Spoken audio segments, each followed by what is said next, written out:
அனைவருக்கும் வணக்கம். நான் கத்தர் வைக்கிறேன்.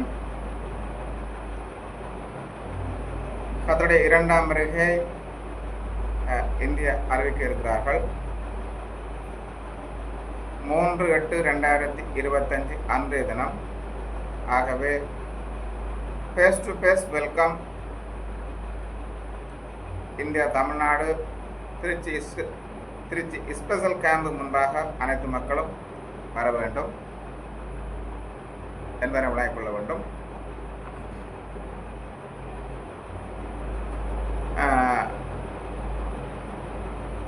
பைபிளை எடுத்துக்கொள்ளுங்கள். எபிரேயர் 6ஆம் அதிகாரம் 4ஆம் வசனம் 5ஆம் வசனம் 6ஆம் வசனம்.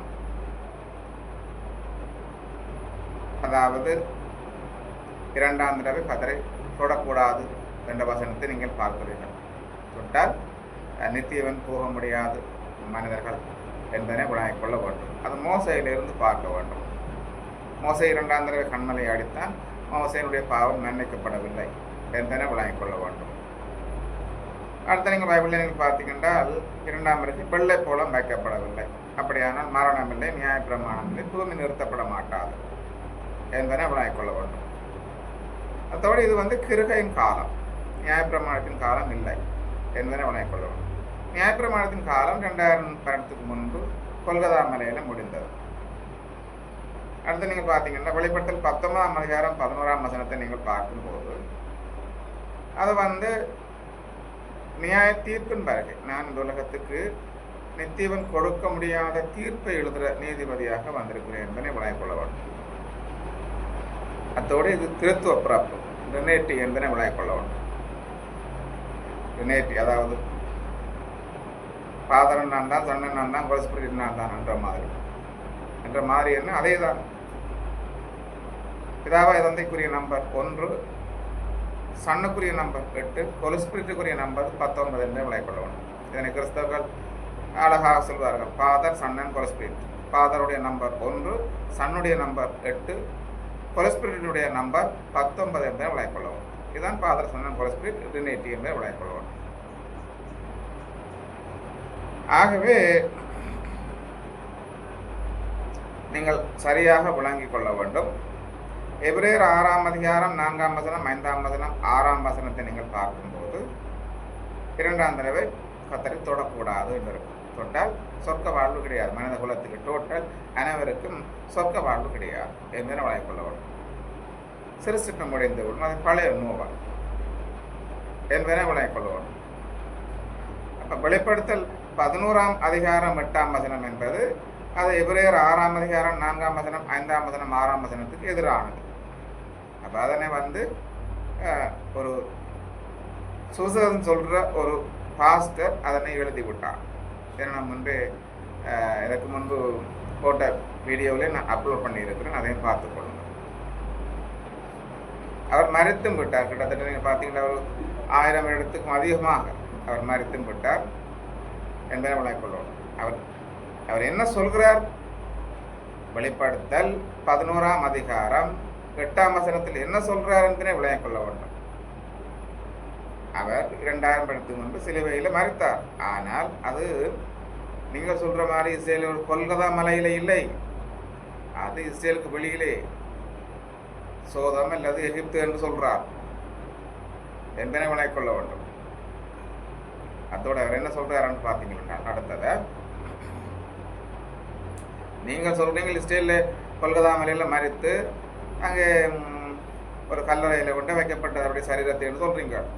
அவர் சொல்றார் என்றால் வெளிப்படுத்தல் 11ஆம் அதிகாரம் 8ஆம் வசனத்தில் அந்த யோன் என்று அவர் என்ன சொல்றார் என்றால் இல்லை இல்லை இல்லை, அவர் இஸ்ரேலுக்குள்ள வெளியிலே, அதாவது சோதம் அல்லது எகிப்திலே அங்கேதான் மறித்தார். அவருடைய சரீரம் கூட கல்லறையில் வைக்கப்படவில்லை. இது தனக்கு பரிசுத்த ஆவி சொன்னதாகனு சொல்லி எழுதி போட்டு செத்து போயிட்டார். நீங்கள் நன்றாக பார்த்துக் கொள்ளுங்களேன். எபிரேயர் 6ஆம் அதிகாரம் 4ஆம் வசனம் 5ஆம் வசனம் 6ஆம் வசனம் இரண்டாம் தடவை தொடக்கூடாது. தொட்டால் அவ்வளோ சிருஷ்டிப்பு முடிந்திருந்து எவருக்கும் மனித குலத்துக்கு சொர்க்க வாழ்வு கிடையாது. இரண்டாம் பிறகு வெள்ளைப்பழம் வைக்கப்பட்டிருக்கிறதா? இல்லை. வெள்ளைப்பழம் தான் நியாயப்பிரமாணத்துக்கு வைப்பது.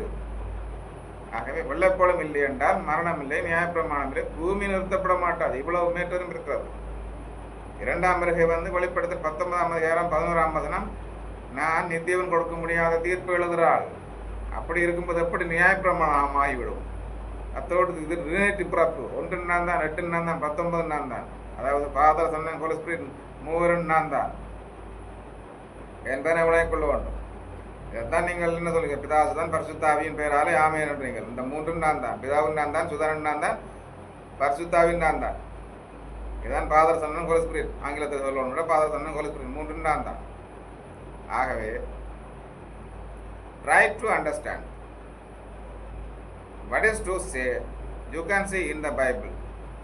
எபிரேயர் 6ஆம் அதிகாரம் 4ஆம் வசனம், 5ஆம் வசனம், 6ஆம் வசனம் என்பதை விளங்கிக் கொள்ள வேண்டும். அத்தோடு மோசே 2ஆம் தடவை கண்மலை அடித்தான். மோசேனுடைய பாவம் மன்னிக்கப்படவில்லை என்பதை விளங்கிக் கொள்ள வேண்டும். பைபிள் அடுத்த கட்டத்தில் நீங்கள் பாருங்கள், மோசே 2ஆம் தடவை கண்மலை அடிக்க சொன்னேனா? இல்லை, கண்மலையை பார்த்து கதை என்று சொன்னேன். மோசே 2ஆம் தடவை கண்மலையை அடித்தான்.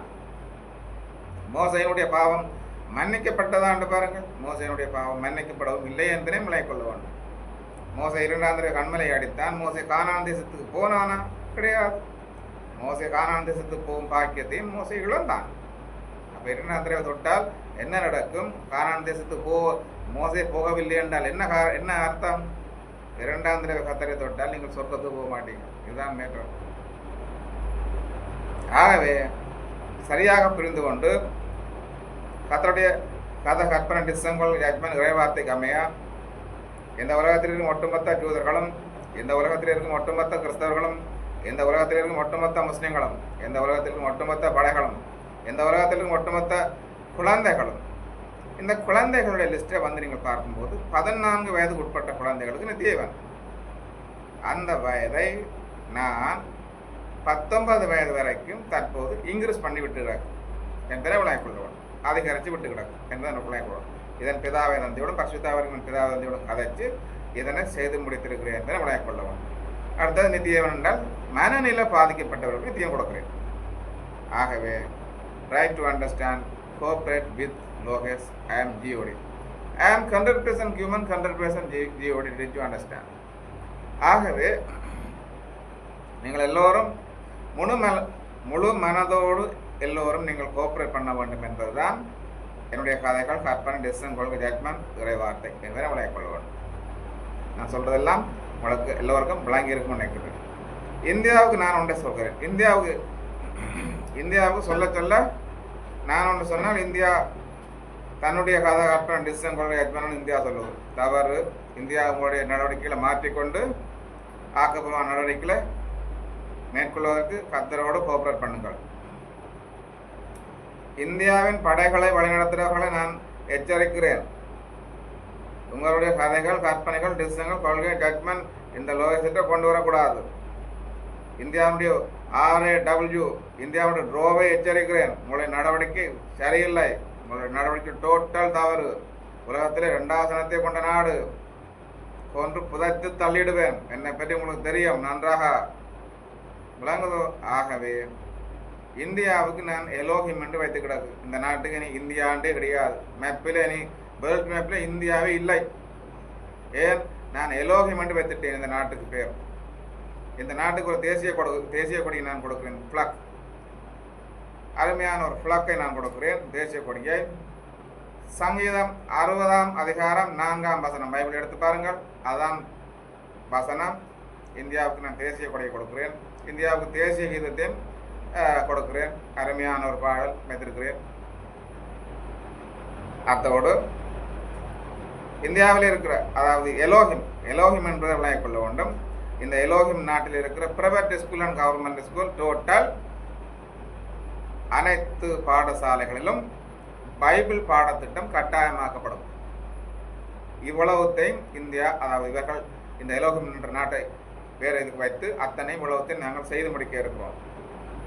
இதுதான் என்னுடைய கதை, கற்பனை, டிசிஷன், ஜட்மெண்ட், இறைவார்த்தை என் தந்தை சொன்னார், மகனே நான் சொன்னதென்று சொல்லிவிடு இந்தியாவுக்கு என்று சொன்னார். அதையும் சொல்லிவிட்டுக்கிற காக்களுக்கு.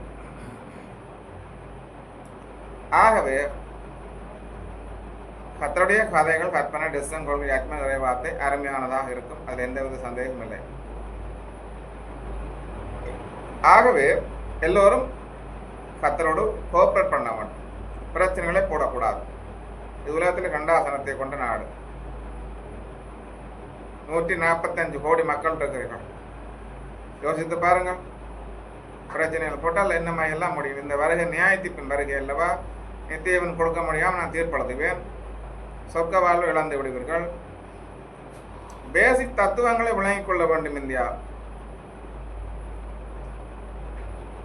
அதாவது கர்த்தருக்கு கீழ்ப்படிய வேண்டும். கர்த்தரை தொந்தரவு செய்யக்கூடாது. கர்த்தரை கோபப்படுத்தக்கூடாது. கர்த்தரை எரிச்சல் ஊட்டக்கூடாது. கர்த்தரை பரீட்சை பண்ணக்கூடாது. உன் தேவனாய் கர்த்தரை பரீட்சையாதிருப்பாயாக. இவ்வளவு செய்தாலும் நித்தியம் கிடையாது. என்னோடு இந்தியா எப்படி கோஆப்ரேட் பண்ண வேண்டும். அதாவது இந்தியா இந்த உலகத்தில் இருக்கும் ஒட்டுமொத்த மக்களும் கர்த்தரோடு எப்படி கோஆப்ரேட் பண்ண வேண்டும் என்று நான் பைபிளில் சட்டமாக எழுதிக்கிறேன். அந்த சட்டங்களை மனதிலாக நீங்கள் கடைப்பிடிக்க வேண்டும். இல்லை என்றால் நீங்கள் சொர்க்க வாழ்வு இழந்து விடுவீர்கள் என்றே விளையக்கொள்ள வேண்டும். இந்த உலகத்தை ஆதாயப்படுத்தி கொண்டாலும் சொர்க்க வாழ்வில் என்ற என்ன பயன்? ஒன்றுமே இல்லை. ஆகவே அனைவரும் என்னோடு கோஆப்ரேட் பண்ண வேண்டும். சொர்க்க வாழ்வு யாருக்கு சொர்க்க வாழ்வு கொடுக்கிறேன்? தோராவை வைத்திருக்கிற இஸ்ரேல் என்ற நாட்டில் இருக்கிறார்கள் யூதர்கள். தோராவை வைத்திருக்கிறார்கள். அவர்களுக்கு ஒரு புனித நூலை கொடுத்துக்கிறேன். அதற்கு உட்பட்டு நன்றாக வாழ்ந்தான் நித்தியம் கொடுக்கிறேன். பைபிள் அடுத்த பைபிளுக்குள்ளே உட்பட்ட யாரெல்லாம் உங்களுக்கு தெரியும். கன்னியாதிபதிண்டா என்னுடைய மனைவிகள், ஃபாதர்ண்டா என்னுடைய சீடர்கள், பாஸ்டர்ண்டா அவர்களும் என்னுடைய சீடர்கள், சபைண்டா சபைக்கு நான் தான் மணவாளன், சபை என்னுடைய மணவாட்டி. மற்ற யாரெல்லாம் பைபிளை எடுத்தால் அவர்கள் கிறிஸ்தவர்கள். அவர்களுக்கு நான் சொர்க்க வாழ் கொடுக்கிறேன். இதுதான் என்னுடைய படைப்பின் சட்ட திட்ட விதிமுறையின் கோட்பாடுகளாகும். இதுதான் நான் மக்களாகிய மனித குலத்தோடு நான் செய்து கொண்ட ஒப்பந்தங்கள், உடன்படிக்கைகளாகும். அடுத்த சொர்க்க வாழ் யாருக்கு கொடுக்கிறேன்? குரான், அதாவது இஸ்லாம். குரான் முஸ்லீம்களுக்கு நான் நித்தியவன் சொர்க்க வாழ் கொடுக்கிறேன். அடுத்தது குழந்தைகளுக்கு சொர்க்க வாழ் கொடுக்கிறேன். அதாவது 14 வயது, அதனை இப்போ தற்போது நான் 19 வயதாக அதிகரித்திருக்கிறேன், இன்க்ரீஸ் பண்ணியிருக்கிறேன் என்றே விளங்கிக் கொள்ள வேண்டும். அடுத்தது யார்?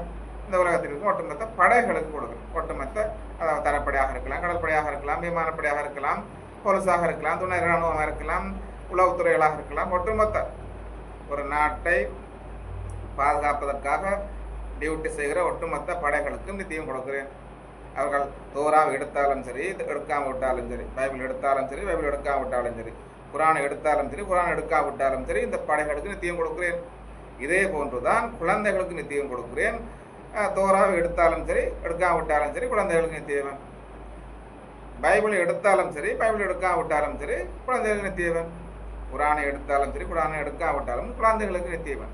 என்றால் அவர்களுக்கு குழந்தைகள் தானே, அவர்களுக்கு தெரியாது யார் இறைவன், எந்த புனித நூலை நாங்கள் வாசிக்க வேண்டும், எந்த மதத்தை பின்பற்ற வேண்டும், எதுவும் தெரியாது. அதன் அடிப்படையில், ஒரு கருணையின் அடிப்படையில், ஒரு இரக்கத்தின் அடிப்படையில் எங்களுடைய சட்டத்திட்டம் அப்படி அமைக்கும் போது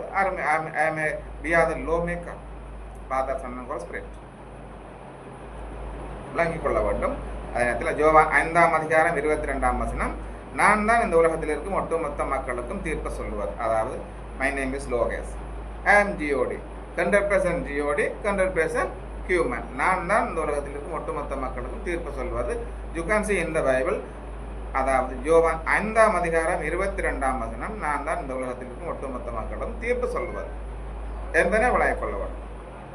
அடுத்தது மனநிலை பாதிக்கப்பட்டவர்களுக்கும் தீர்வு கொடுக்கிறோம். இவ்வளவுதான் நித்தியவன் சொர்க்க வாழ்வுண்டா இவ்வளவு பேருக்கு தான் லிஸ்ட். நீங்கள் இந்த லிஸ்ட்ல எந்த லிஸ்ட்ல நீங்கள் இருக்கிறீர்கள்ன்றதுதான் கேள்வி. நீங்கள் ஒரு ஜூதனாக இருக்கிறீங்களா? அதாவது ஜுடைசம் என்ற மதமாக இருக்கும், தோராவை வைத்திருப்பார்கள், ஜூதனாக இருப்பார்கள்.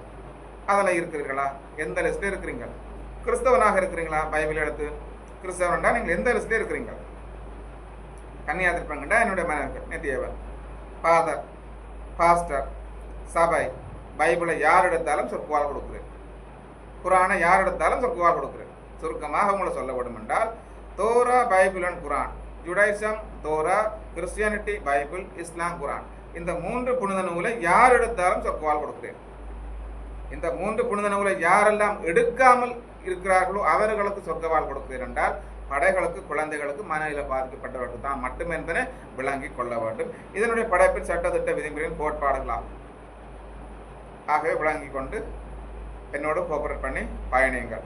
இந்த உலகத்தை பொறுத்த வரைக்கும் நீங்கள் பாருங்கள், யூதர்களை ஜுடைசம், தோரா 1.5 கோடி பேர் இருக்கிறார்கள் என்று சொல்லலாம். 150 லட்சம், அவ்வளவுதான். அடுத்த லிஸ்ட் நீங்கள் பாருங்கள், கிறிஸ்டியானிட்டி, பைபிள் 260 கோடி பாப்புலேஷன் இருக்கிறார்கள். அடுத்த நீங்கள் பார்த்தீங்கன்னா இஸ்லாம், குரான் 250 கோடி முஸ்லீம்கள் இருக்கிறார்கள். இப்போ டோட்டலில் கூட்டி பாருங்க எவ்வளவு வருதுண்டு.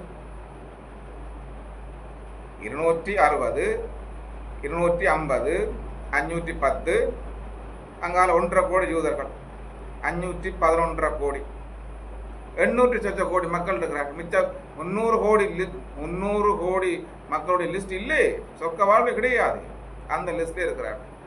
ஆக இதற்கான ஆக்கப்பூர்வமான நடவடிக்கைகள் என்ன, இதற்கான ஆக்கப்பூர்வமான நடவடிக்கைகள் என்ன செய்யலாம், இந்த கேள்விகளுக்கான பதிலை நாங்கள் ஆறாக இருக்கிறோம்.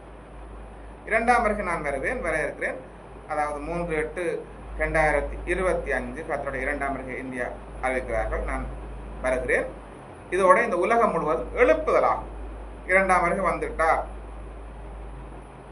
எழுப்புதலாகும் என்றால் அதாவது எல்லோரும் போய் பைபிள் எடுப்பார்கள். இங்க இந்த உலகத்தில் நீங்க விளங்கிக் கொள்ள வேண்டும். அதாவது தோராவை எடுக்க மாட்டார்கள், அது யூதர்களுக்கு மட்டும்தான். இந்த பைபிளை எல்லாரும் யார் என்றாலும் எடுக்கலாம், பைபிளைத்தான் எடுப்பார்கள். அதாவது பைபிளைத்தான் அதிகமாக எடுப்பார்கள். அடுத்தது கொஞ்சம் பேர் குரானை எடுப்பார்கள். விளங்குதானே? ஆகவே என்னோட கோஆபரேட் பண்ணி பயணியுங்கள். எழுப்புதல்னா இந்த உலகம் முழுவதும் எழுப்புதலாக இருக்கும். 300 கோடி பேர் லிஸ்ட்லே இல்லை, சொர்க்க வாழ்க்கை கொடுக்க முடியாத லிஸ்ட்ல இருக்கிறார்கள்.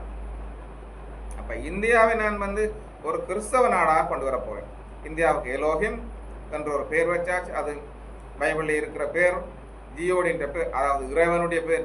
எலோஹிம் என்ற இறைவனுடைய பேர், ஜியோடின்ற பேர். பைபிளில் 2600க்கும் அதிகமான தடவை பைபிளில் நீங்கள் பார்க்கலாம் எலோஹிம் என்ற வார்த்தை இருக்கிறது. அப்போ இதற்கான அதாவது இந்த எலோஹிம் என்ற நாட்டுக்கு, அதாவது இந்தியா இதை டிலீட் பண்ணி போட்டு ரிமூவ் பண்ணி போட்டு எலோஹிம் என்ற நாடு வைக்கிறோம். சங்கீதம் 64 அதில் கொடியை கொடுக்குறோம். தேசிய கீதம், அதாவது பைபிளில் இருக்கிற தேசிய கீதம் தான் கொடுக்குறோம். இவ்வளவு தேன் செய்யுது. 4ஆவது செய்கிறோம் என்ன, இந்த எலோஹிம் நாட்டில் இருக்கிற private school and government school total அனைத்து பாடசாலைகளிலும் எங்களுடைய பைபிள் பாடத்திட்டம் கட்டாயமாக்கப்படுகிறது. இந்த 4 செய்கிறோமா, 5 நித்தியவன். நம்பர் 5 தான் நித்தியவன். நன்றாக எழுதி கொள்ளுங்கள். நம்பர் 5 தான் சொர்க்க வாழ்வு. நம்பர் 5 தான் என்பதை விளையாட கொள்ள வேண்டும். விளங்குதான்? ஆகவே அனைவரும் என்னோட கோஆபரேட் பண்ணுங்கள். அப்ப இப்படியெல்லாம் மறைத்து கொண்டு வரும்போது இது இந்து நாடு, இந்தியாண்ட இந்து நாடாக இருக்குது. இது ரக்கண்ட சட்டிலே கிறிஸ்தவ நாடாக மாறும். அப்படி வரும்போது இது ஒரு நினைத்து பார்க்க முடியாத ஒரு சிஸ்டமேட்டிக் மூவ் அண்ட் சைக்காலஜி, ஒரு உளவியல் ரீதியான ஒரு நகர்வாக இது இருக்கும். அப்போ உலகத்தில் 2வது சனத்தை கொண்ட நாடு 145 கோடி மக்களுக்கிட்ட இருக்கிறார்கள். உடனே அவ்வளவும் எழுப்புதலாகும். அதாவது கிறிஸ்தவ நாடாக வரும். அப்படி வரும்போது சொர்க்க வாழ்வுக்கு வரும் எண்ணிக்கை அதிகரிக்கும். இப்போ 300 கோடி மக்கள் சொர்க்க வாழ்வு லிஸ்ட்லே இல்லை. அப்போ இந்தியாவை இதை கொண்டு வரும்போது உலகம் முழுவதும் எழுப்புதலாக இருக்கும். அப்படி வரும்போது ஒரு 200 கோடி என்றாலும் வரும். 100 கோடிக்கு அதிகம் நித்தியம் கொடுக்க முடியாது. ஏனென்றால் அது ஒரு 4ஆம் முத்திரை மங்கின நிற குதிரை என்பதை விளங்கிக் கொள்ள வேண்டும். அந்தி கிறிஸ்துவனுடைய அந்த குதிரைக்கு நித்தியம் சொர்க்க வாழ்வு கொடுக்க முடியாது. அதனை தவிர்த்து கொள்ளுங்கள். அது ஒரு 100 கோடிக்கு அதிகம் என்பதை விளங்கிக் கொள்ள வேண்டும். பைபிள் என்ன பார்க்குறீங்க? 4ஆம் முத்திரை மங்கின நிற குதிரைக்கு பூமியிலே 1/4 பங்கு மேலருக்கு நித்தியவன் இல்லை. அப்போ 100 கோடிக்கு அதிகம் என்பதை விளங்கிக் கொள்ள வேண்டும். அதை தவிர்த்தால் மற்றாக்கள் எல்லாரும் நித்தியம் பெறும் என்பதை விளங்கிக் கொள்ள வேண்டும். ஆகவே இந்த நாட்டை அருமையாக வழிநடத்தியிருக்கிறேன். ஆகவே இந்தியாவுடைய கட்டளை தளபதிகள் இந்தியாவுடைய உளவுத்துறை இவர்கள்லாம் என்னோட பிரச்சனை. இவர்கள்லாம் சேட்டை பண்ணி கொண்டு இருக்கிறார்கள். விளங்குதா? நான் ஏராளமான சேட்டை பண்ணி விட்டேன். இப்போ அவர்கள் பயந்து கொண்டு அவர்கள் யோசித்து கொண்டு இருக்கிறோம். லோகேசன்டா இப்படித்தான், இறைவனண்டா இப்படித்தான், ஜியோடியன்டா இப்படித்தான், கத்தரண்டா இப்படித்தான். இப்போ யோசித்து கொண்டிருக்கணும். இதை முதலே யோசித்திருக்கலாம் தானே. நான் சொன்னேன் தானே என்னோட விளையாடக்கூடாது, நான் உலக மகா சேட்டக்காரன். விளங்குதோ? நோவாண்ட காலத்தில் 8 பேரை வேலைக்கு எடுத்து அடைச்சி போட்டு உலகத்தை அழிச்சு போட்டு போயினாள். இப்போ வந்திருக்கிறேன். இப்போ வந்தோம். ஆகவே விளங்கிக் கொள்ள வேண்டும். எல்லோரும் அனைவரும் மை நேம் இஸ் லோகேஷ், ஐ ஆம் ஜியோடி, நான் கத்தர், என்னோடு நீங்கள் எல்லோரும் கோஆப்ரேட் பண்ண வேண்டும் என்பதை இங்கே நான் திட்டவட்டமாக உங்களுக்கு சொல்கிறேன்.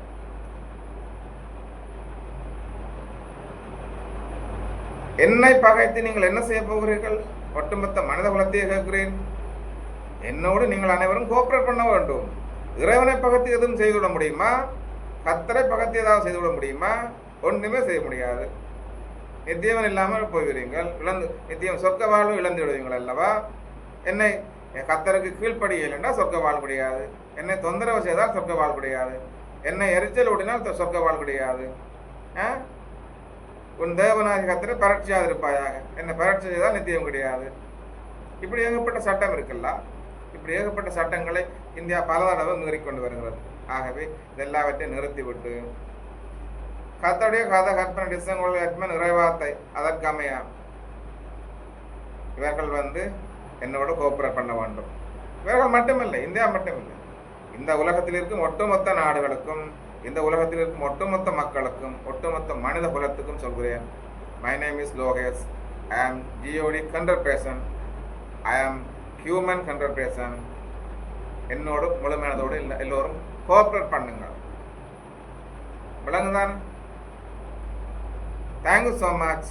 With love, Lokesh.